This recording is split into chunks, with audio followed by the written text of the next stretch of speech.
Hi, this is SK Suman. I have an institution and it is situated at Boring Road, Patna. So, guys, मैं competitive English का classes लेता हूँ और मैं English का faculty भी हूँ। तो एक अपना इंस्टीट्यूशन चलता है, जैसा कि मैंने बताया, बोरिंग रोड में। तो जिन स्टूडेंट्स को इंग्लिश में डाउट्स होता है और डाउट्स 6 मंथ कोर्स कंप्लीट करने के बावजूद उसका उनका डॉट्स कंप्लीट नहीं हो पाता है, तो उस कंडीशन में क्या करना चाहिए कि आप अगर ये ऑनलाइन क्लासेज आप अगर देखेंगे या वीडियो रिकॉर्डिंग मैं डालूंगा यूट्यूब पर। मेरा चैनल्स का नेम है इंग्लिश बाय एस के सुमन। तो उस पर आपका बहुत सारा कन्फ्यूजन जो है आपका दूर हो जाएगा। जैसे कि हम लोग जानते हैं कि कोई भी वर्ब, कोई भी सेंटेंसेस जो होता है, each and every sentences consist of three kinds of words like subject, verb and object। सभी sentences का मेन जो बॉडी पार्ट्स होता है वह होता है आपका सब्जेक्ट, वर्ब और ऑब्जेक्ट। इस कंडीशन में सबसे पहले हमको we have to familiar with subject, verb, and object. Okay, as we know that according to subject we use verb and अगर मैं समझ ये लूं कि सब्जेक्ट के पोजीशन पर कौन सा वर्ड यूज कर सकते हैं, तो उसी के अकॉर्डिंग हम लोग वर्ब का यूज करते हैं। तो हम लोग अब स्टडी करेंगे, सबसे पहले सब्जेक्ट को समझेंगे। ऑलराइट, तो लेट्स स्टडी अबाउट सब्जेक्ट। तो सब्जेक्ट की पोजीशन पर हम लोग दो तरह के वर्ड्स को मात्र यूज कर सकते हैं, वह होता है आपका noun and pronoun. Pronoun, apart from these two words we can't use any kind of words in the place of subject, right? We can divide it, हम इसे डिवाइड कर सकते हैं टू पार्ट्स में, टू बॉक्सेज में। जैसे कि आप सब्जेक्ट के पोजीशन पर आप जैसे कि देखते होंगे कि आई रहता है, we, you, they and plural name का यूज करते हैं। प्लूरल नेम्स का यूज करते हैं। प्लूरल नेम्स मीन्स हो गया आपका एक से अधिक नेम, जैसे कि रवि एंड रोहित, ये टू नेम्स हो गया। More than one name is called plural name, right? तो यहाँ पर हम लोग क्या क्या सब सब्जेक्ट के पोजीशन पर हम लोग मुझे देखने को मिलता है हम लोगों को, तो सब्जेक्ट में आपको I, we, you, they and plural name देखने को मिलता है। तो ये एक पार्ट्स हो गया, राइट? उसके बाद आपको सब्जेक्ट के पोजीशन पर आपको थर्ड पर्सन सिंगुलर नंबर का जो है, जैसे he, she, it and singular name. Singular name, singular name means हो गया सिंगल, जैसे कि रवि हो गया एक नेम, फॉर एग्जाम्पल रवि हो गया। तो हमने क्या देखा कि इस पार्ट्स में हम लोग सिंगुलर नेम यूज करते हैं और इस पार्ट्स में हम लोग प्लूरल नेम यूज करते हैं। तो इनमें से कोई भी वर्ड अगर सब्जेक्ट के पोजीशन पर यूज करेंगे तो वह हमेशा किस तरह का वर्ब लेता है, वह हमेशा प्लूरल वर्ब लेता है, प्लूरल वर्ब लेगा, राइट? तो और दूसरी तरफ ये मैंने लिखा हुआ है, ये है he, she, it and singular name. इनमें से कोई भी वर्ड अगर मैं सब्जेक्ट के पोजीशन पर यूज करूं तो ये हमेशा कौन सा वर्ब लेता है? सिंगुलर वर्ब लेता है, सिंगुलर वर्ब लेता है, राइट? और जैसा कि हम लोग जानते हैं कि वर्ब जो होते हैं, जैसे कि डू हो गया, डज होता है, डू और डज, इज, एम, इज हो गया आपका, यहाँ पर आर का यूज कर लेंगे, फिर हैव होता है, फिर हैज होता है। ये सब हेल्पिंग वर्ब्स का भी वर्क करता है और कभी कभी मेन वर्ब का भी वर्क करता है। तो इस कंडीशन में जैसे कि कम्स होता है और कम होता है वर्ब। तो जैसे वेट और वेट्स को लिखते हैं हम लोग, तो आपके पास एक चैलेंजेस आएगा कि इनमें से जो वर्ब प्लूरल होगा वह इन सब के साथ यूज होगा और जो वर्ब इनमें सिंगुलर होगा वह इन सबों के साथ यूज होगा, राइट? तो आपके पास चैलेंज क्या है कि कौन सा वर्ब इसमें सिंगुलर है तो इसके साथ यूज करेंगे, जो प्लूरल है वह इनके साथ यूज करेंगे। तो how will you find out which one is singular and which one is plural. So I'm giving you a concept like if a verb ends with s or es is called singular verb, right. जो that means क्या हुआ कि जो verb S और E S से and होता हो वह कौन सा वर्ब कहलाते हैं? आपके सिंगुलर वर्ब कहलाते हैं। तो अभी जस्ट फाइंड कर लेते हैं। तो डू और डज में सिंगुलर कौन है? तो डू और डज में डज आपका सिंगुलर हो जाता है। और इज और आर में सिंगुलर कौन है? इज जो है आपका सिंगुलर होता है क्योंकि एस लगा हुआ है, इसमें ई एस लगा हुआ है। और हैव और हैज में सिंगुलर कौन है? जिसमें एस लगा हुआ है, यही आपका सिंगुलर हो जाता है। फिर कम्स और कम में सिंगुलर कौन है? इसमें एस या ई एस लगा हुआ है, तो ये आपका सिंगुलर हो जाता है। और फिर वेट और वेट्स में कौन सिंगुलर है? तो वेट्स ये आपका सिंगुलर है। और बाद बाकी जितने भी वर्ब्स हैं सभी क्या हैं? आपके प्लूरल वर्ब हैं, प्लूरल वर्ब। और प्लूरल वर्ब जो होता है उसमें एस और ई एस नहीं लगा रहता है। तो दैट मीन्स क्या हो गया? जिस वर्ब में एस और ई एस हो वह हमेशा क्या होता है? सिंगुलर वर्ब होता है। क्लियर? तो जैसे कि यहाँ पर डू और डज में किसी भी अपने कलीग से भी आप पूछ सकते हैं कि अगर बहुत सारे यहाँ पर स्टूडेंट्स आते हैं पढ़ने के लिए, उनको अगर मैं पूछूं कि डू और डज में सिंगुलर कौन है तो वह क्या बताते हैं? डू।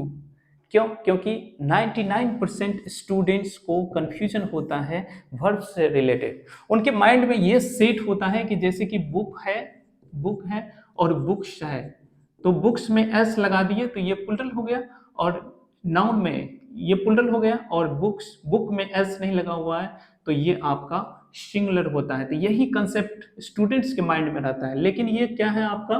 ये आपका नाउन है, नाउन है। लेकिन हम लोग किसके बारे में स्टडी कर रहे हैं? ये हम लोग स्टडी कर रहे हैं हम लोग वर्ब के बारे में। तो वर्ब जो होता है एस और ई एस का जो कंसेप्ट होता है वर्ब और नाउन के बीच में, वह जस्ट अपोजिट होता है, राइट। तो अब हम लोग एक सेंटेंस को क्रिएट करते हैं। जैसे कि फॉर एग्जांपल मैं कुछ सेंटेंसेज को लिखने जा रहा हूं, जैसे कि आई बिलोंग और बिलोंग्स टू पटना। ये मैंने सेंटेंस लिखा मैंने। तो ये फर्स्ट सेंटेंस लिखा है। तो आई बिलोंग और बिलोंग्स टू पटना। जैसे कि हम लोग इस बॉक्स में डाला हुआ है मैंने कि आई जो है कौन सा वर्ब लेता है? प्लूरल वर्ब लेता है। और आई हमेशा एक बात और याद रखना है कि आई कभी कभी जो है यह सिंगुलर वर्ब भी लेता है। तो वह किस कंडीशन में सिंगुलर वर्ब लेता है वह मैं आपको बताऊंगा। लेकिन फिलहाल हम लोग आई का जो उठना बैठना है वह प्लूरल प्रोनाउंस के साथ है। तो दैट मीन्स आई भी आपका क्या हो गया? प्लूरल हो गया, राइट। तो आई हमेशा कौन सा वर्ब लेता है? प्लूरल लेता है। तो आई के साथ बिलोंग यूज होगा या बिलोंग्स। तो आप हाँ बोलेंगे कि जो आई जिस वर्ब में एस या ई एस नहीं होगा वह क्या होता है? प्लूरल होता है। तो आई के साथ हम लोग बिलोंग बोलते हैं। तो जब कभी भी हम लोग बोलेंगे कि मैं पटना से बिलोंग करता हूं तो क्या बोलते हैं? I belong to Patna, right. जैसे कि आपने सुना होगा कि I don't know about him. मैं उसके बारे में नहीं जानता हूं। तो आई के साथ डू का यूज क्यों किया मैंने? डज का भी तो यूज कर सकता था।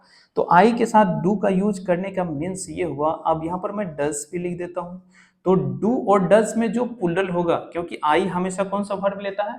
प्लूरल वर्ब लेता है। तो जो इन दोनों में जो प्लूरल होगा वही आई के साथ यूज होता है। तो यहां पर आई के साथ हम लोग डू का यूज करते हैं। जैसे कि for example I don't no, यहाँ पर जैसे मैंने लिखा। उसके बाद थर्ड एग्जाम्पल यहाँ पर जैसा कि आपको मैं दूं कि वी कम और comes here to learn English. अब यहाँ पर सेंटेंसेज है, प्रीपोजिशन लगा करके मैंने क्या किया? इसको लंबा कर दिया था। प्रीपोजिशन का यहाँ पर वर्क नहीं करता है, ये 2+V1 है, इन्फिनेटिव का वर्क करता है। तो यहाँ पर वी जो है आपको यहाँ पर वी लिखा हुआ है, तो वी हमेशा कौन सा वर्ब लेता है? प्लूरल वर्ब लेता है। तो इन दोनों में जो प्लूरल होगा वही वी के साथ यूज होगा। तो वी के साथ हम लोग कम का यूज करेंगे, क्योंकि if a verb ends with s or es is called singular verb.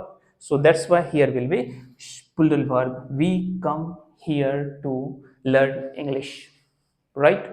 So I'm just going to give you couple of sentences. ये हो गया, इतना समझ गए। इनका कंसेप्ट ये था कि ये हमेशा प्लूरल वर्ब लेता है। इन बॉक्स में से कोई भी वर्ड अगर मैं लिखूं तो ये हमेशा क्या लेता है? प्लूरल वर्ब लेता है। Very good. तो अब मैं कुछ और एग्जांपल्स देता हूं ताकि आपका कंफ्यूजन जो है दूर हो जाए। जैसे कि टू नेम्स के बारे में मैंने बताया यहां पर कि प्लूरल नेम है होता है, तो टू नेम्स जैसे कि रोहित एंड रविंद्र, ये टू नेम्स हो गया। रोहित एंड रविंद्र गो और गोज टू कॉलेज। यहां पर एक छोटा सा सेंटेंस मैंने लिखा है, राइट? छोटा सा सेंटेंस लिखा, तो रोहित एंड रुद्र गो और goes to college, right? Goes to college. तो Rohit and Ravindra go to college होगा या गोज टू कॉलेज होगा। तो यहां पर कितने नेम्स हैं? मोर देन वन नेम्स है, तो वन नेम और यहां पर टू नेम्स हो गए, टोटल टू नेम्स हो गए। तो टू नेम्स जब होगा प्लूरल नेम होगा तो वह हमेशा कौन सा वर्ब लेगा? वह हमेशा आपका प्लूरल वर्ब लेगा। तो प्लूरल वर्ब गो है, क्योंकि ये जो एस और ईएस वाला जो वर्ब होता है वह हमेशा क्या होता है? सिंगुलर, और ये प्लूरल होता है। ठीक है। और आपको फिर यहां पर जैसे कि कुछ एग्जांपल्स मैं देता हूं, जैसे ही लव और लव्स हिज मदर, ये एक सेंटेंसेज है। तो ही के साथ लव यूज करूं या लव्स यूज करूं, इसके इस मैटर में हम लोग देखते हैं ही हमेशा कौन सा वर्ब लेता है? सिंगुलर वर्ब लेता है। तो उस कंडीशन में हम लोग ही के साथ सिंगुलर वर्ब यूज करेंगे, और सिंगुलर वर्ब वह होता है जिसमें एस और ईएस लगा होता है। तो इसमें लगा हुआ है तो ये क्या हो जाएगा? आपका एप्रोप्रिएट वर्ब हो जाएगा जो ही के साथ यूज होता है। तो क्या हो जाएगा? He loves his mother, right? जैसे कि नेक्स्ट एग्जांपल मैं लिखता हूं यहां पर शी कुक और कुक फूड। तो शी हमेशा कौन सा वर्ब लेता है? शी हमेशा सिंगुलर वर्ब लेता है, और सिंगुलर वर्ब वही होता है जिसमें एस या ईएस लगा हो। तो शी के साथ हम लोग कुक यूज करेंगे या कुक्स? तो डेफिनेटली यहां पर हम लोग कुक्स का यूज करेंगे, क्योंकि एस और ईएस से इंड होने वाले जो वर्ब होते हैं वह सिंगुलर होता है। तो यहाँ पर प्रोनाउन आपका सिंगुलर है, जो फेमिनाइन प्रोनाउन है, तो यहाँ पर जो है आपका सिंगुलर वर्ब हुआ, राइट? अब इससे अगर आपका कंफ्यूजन दूर ना हुआ हो तो इसके अलावा भी मैं एक आपको बेटर कंसेप्ट दे सकता हूँ, जिससे आपका जो है माइंड जो है शार्प हो सके, आपके माइंड में जो है एक एक कंसेप्ट आ सके। तो उस कंडीशन के लिए जो है हम लोग वर्क करते हैं। एक रफ आइडिया मैं दे रहा हूँ कि किस तरह से सेंटेंस को हम लोग कंस्ट्रक्ट करेंगे। और फिर क्या होता है कि काफ़ी इंग्लिश क्लासेज करने के बाद यहाँ पर स्टूडेंट्स के पास ये प्रॉब्लम होता है कि कई बार जो है स्टूडेंट्स बहुत सारे कोचिंग सेंटर जाते हैं और 6 मंथ क्लास करने के बावजूद क्या होता है कि कन्फ्यूजन दूर नहीं हो पाता है। तो उस कंडीशन में 6 मंथ तक क्लास करने के बाद ये कंसेप्ट क्लियर नहीं हो पाता है कि हम सेंटेंस को कंस्ट्रक्ट कैसे करें और किस सब्जेक्ट के अनुसार हम लोग वर्ब का यूज करें। 6 मंथ कोर्स कंप्लीट करने के बावजूद भी अगर कंफ्यूजन बना हुआ रहता है, अगर आपका 10 मिनट्स और 30 मिनट्स में ये कंफ्यूजन दूर हो जाता है, तो 6 मंथ का क्लासेज के सामने 10 और 30 मिनट्स का क्लासेज इनफ है। अगर ये यूट्यूब पर अगर आप देखेंगे इस वीडियो को तो आपको सारा कुछ समझ में आ जाएगा। ऑलराइट, फॉर बेटर कंसेप्ट यहां पर आप देख सकते हैं कि जैसा कि मैंने बताया, सब्जेक्ट होता है प्लस वर्ब होता है प्लस ऑब्जेक्ट होता है, राइट? जैसे कि for example my friend, right? My friend has और हैव फिनिश्ड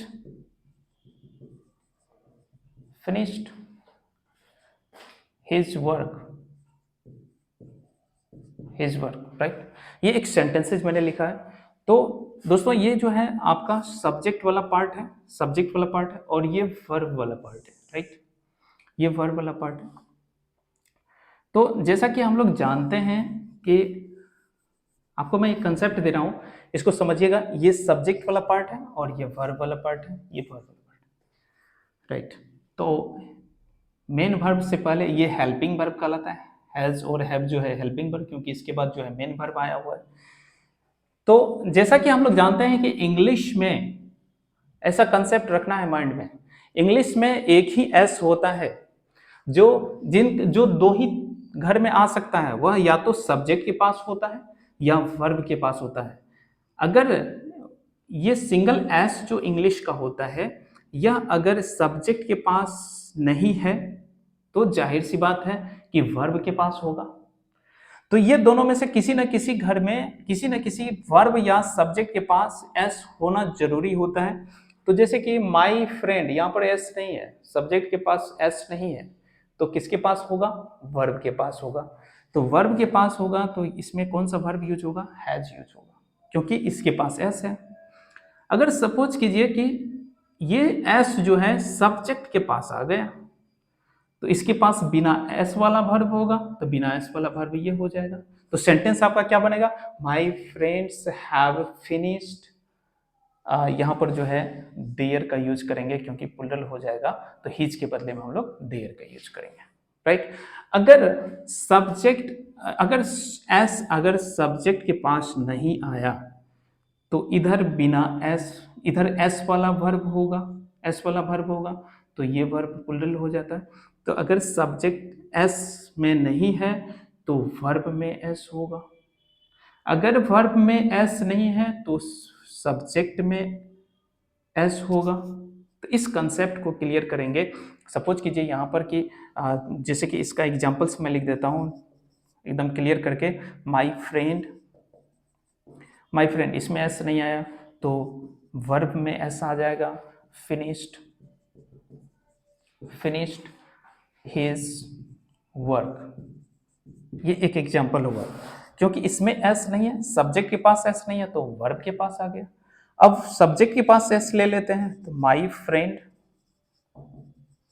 फ्रेंड्स, तो बिना एस वाला वर्ब होगा, तो माई फ्रेंड्स हैव हो जाता है यहाँ पर, और फिनिश्ड देयर वर्क्स हो जाएगा यहाँ पर। तो इसका मतलब क्या हुआ कि मेरा दोस्त अपना काम फिनिश कर लिया है, कर चुका है या कर लिया है, बात बराबर है। और यहाँ पर मेरे दोस्त लोग जो हैं अपना अपना काम जो है फिनिश कर लिए हैं, अपने काम को फिनिश कर लिए हैं। तो उस कंडीशन में तो यही बेटर एक कंसेप्ट है, जब ही सी इट, अगर पर्सनल प्रोनाउन से ये पता न चले कि एस वाला कंसेप्ट वर्ब वाला कंसेप्ट, तो ये भी एक आपका कंसेप्ट है। अगर सब्जेक्ट में एस नहीं है तो वर्ब में एस होगा, अगर वर्ब में एस नहीं है तो सब्जेक्ट में एस होगा। तो ये एक आपके लिए बेटर कंसेप्ट है, इसको आप लोग याद रख सकते हैं। और with the help of this structure you can develop your writing skill, you can find out spots errors in your examination. और इससे जो है दोस्तों 80% कॉमन एरर्स जो है, 80% सब्जेक्ट और वर्ब से रिलेटेड जो कॉमन एरर्स एग्जामिनेशन में पूछे जाते हैं, वह सब्जेक्ट और वर्ब से ही रिलेटेड होता है। तो इस कंसेप्ट को अगर आप समझ गए हैं तो अच्छी बात है। और इससे और आप देखे होंगे कि सब्जेक्ट की पोजीशन पर बहुत तरह के वर्ड्स यूज होते हैं, बहुत तरह के वर्ड्स आएंगे। सिर्फ आई, वी, यू, दे और ही, शी, इट नहीं आता है। इसके जगह पर आपको एवरीबॉडी, समबडी, समवन, एवरीवन और लाफिंग, वॉकिंग, ये सभी वर्ड्स यूज होते हैं, वर्ब वाले भी वर्ड्स यूज होते हैं। तो वह वर्ड्स कहीं ना कहीं या तो नाउन होगा या प्रोनाउन होगा, ठीक है। तो या तो सब्जेक्ट के पोजीशन पर हम लोग दो ही तरह के वर्ड्स यूज कर सकते हैं, वह या तो नाउन होता है या प्रोनाउन होता है। Apart from these two words we can't use any kind of words in the place of subject, right. तो एंड वर्ब जो होता है, वर्ब का यूज एक्शन के लिए हम लोग करते हैं, ठीक है। अभी आपने क्या सीखा कि किस सब्जेक्ट के अनुसार हम लोग कौन सा वर्ब का यूज करेंगे। राइट। तो ये सब्जेक्ट, जिस तरह के सब्जेक्ट होंगे उसी तरह के वर्ब यूज होंगे। तो एक फॉर्मूला होता है, जैसे कि दोस्तों जब आपका सब्जेक्ट सिंगुलर होगा तो वर्ब भी आपका सिंगुलर होगा। जब सब्जेक्ट आपका प्लूरल होगा तो वर्ब भी आपका प्लूरल होगा। ये रूल आपको सिर्फ व सिर्फ आई में मैच नहीं करता है, बाकी सभी जगह, क्योंकि sometimes it takes plural verb and sometimes it takes singular verb। लेकिन जनरली दोस्तों जब हम लोग बात करते हैं आई वॉज और वेयर प्लेइंग क्रिकेट, क्रिकेट, तो यहां पर आप देखेंगे कि ये जो पार्ट है आपका सब्जेक्ट है और ये हेल्पिंग वर्ब हो जाता है, ये आपका मेन वर्ब होता है, राइट, और ये ऑब्जेक्ट होता है, राइट। तो आई यहां पर जो मैंने रूल्स बताया उसके अकॉर्डिंग आई यहाँ पर क्या लेना चाहिए, वेयर लेना चाहिए, जिसको वर्ब बोलते हैं। तो यहाँ पर वो चीजें नहीं होगी, यहाँ पर रूल्स ये एक्सेप्शन में आ जाता है। आपको यहाँ पर आई जो है आपको सिंगुलर वर्ब लेता है। आप एक चीज माइंड में रखेंगे, keep in your mind this thing, कि आप जब ये किस टेंस का सेंटेंस है, ये सेंटेंस बिलोंग करता है आपको पास्ट कंटिन्यूअस टेंस का, और आई सिर्फ व सिर्फ पास्ट कंटिन्यूअस टेंस में ही सिंगुलर वर्ब लेता है, पास्ट कंटिन्यूअस टेंस में। और जब एम का यूज होगा तो वहां पर भी सिंगुलर लेता है, लेकिन खास तौर पर पास्ट कंटिन्यूअस टेंस में आई सिर्फ और सिर्फ सिंगुलर वर्ब लेता है। और सभी जगह इंग्लिश ग्रामर में कहीं पर भी, किसी भी मैगजीन में, ग्रामर में, कहीं पर भी आई हमेशा प्लूरल वर्ब लेता है, राइट।